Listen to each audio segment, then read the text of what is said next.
Spirit lead me where my trust is without borders. Let me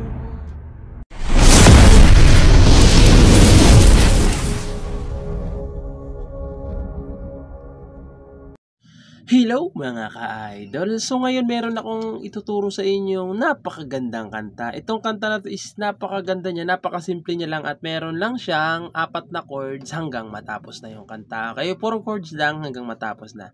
So yung title pala nitong kanta ay yung Savior by Beowulf. So i-correct yun na lang ako dito sa title, hindi ko naulitin, no? Kasi hindi ko alam kung tama ba itong pagbasa ko na ito. So, i-correct nyo na lang ako dyan.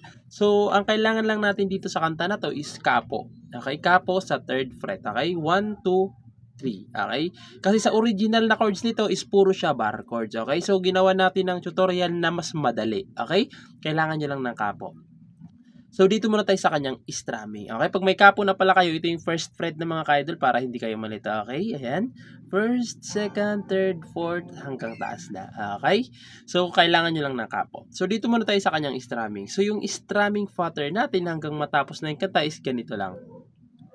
Down, down, up, down, down. Okay? Pwedeng merong down, up sa dulo. Pwede ring wag nyo na lagyan. Okay? So, pagpasensyahan nyo ng mga idol sa inisipuntaan ngayon. So, ganun lang yung strumming natin, ha. Ulitin ko.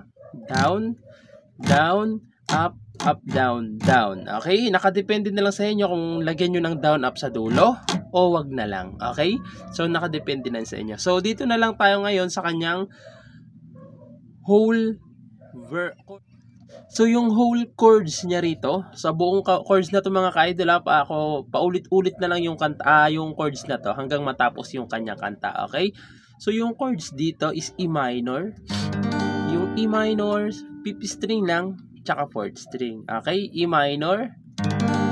Ayan, sa 2nd fret. Sunod is D. Sorry, C pala, C. Di tuloy, C. So, yung C, 2nd string, 4th string, tsaka 5th string. Okay? C. Sunod is G. Okay? So, yung G, 1st string, 2nd string, 5th string, tsaka 6th string. Okay? Sunod is D sus. Yan, D sus 4. So, di ba naka-D kayo? Yan, naka-D kayo. Ilalagay nyo lang to rito. Bale, ito siya. 1st string, 3rd string, 2nd string, 3rd string, tas ito, ilalagay mo pa dito sa 1st string, 3rd fret. Okay? Ayan yung D sus 4. Okay? So, ulitin ko yung chords para hindi kayo malito. E minor, C, G, D sus 4. Okay? So, yan na yung kanta, yung chords niya hanggang matapos na yung kanta. Okay? So, sasampulan ko kayo nitong kanta para mas maintindihan nyo. No? So, pagpasensyahan nyo lang yung boses ko kasi wala talaga, sinisipan tayo ngayon. So, ganito naman siya kapag kinantahan. Spirit lead me where my trust is without borders. Let me walk upon the others.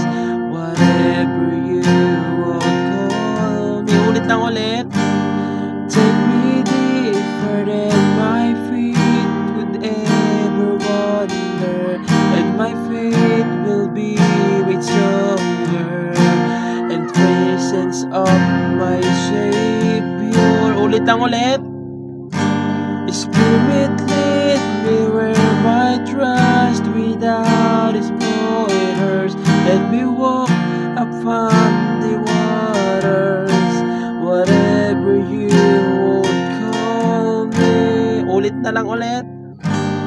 Take me deeper than my feet could ever wander, and my faith will be made stronger, and the presence of my Savior. Uulit-ulit na lang hanggang matapos na yung kanta. So, ganun lang siya kadali, no? So, paulit-ulit na lang yun. So, itong tutorial natin is para lang to sa mga hindi marunong mag-bar chords. Okay? Kasi yung sa original nito is naka-bar chord talaga siya. Okay? So, ginawan lang natin siya ng paraan para matugtog ng mga beginner. So, ayun lang. Sana nagustuhan nyo tong tutorial natin at good luck sa bago nyong matututunan.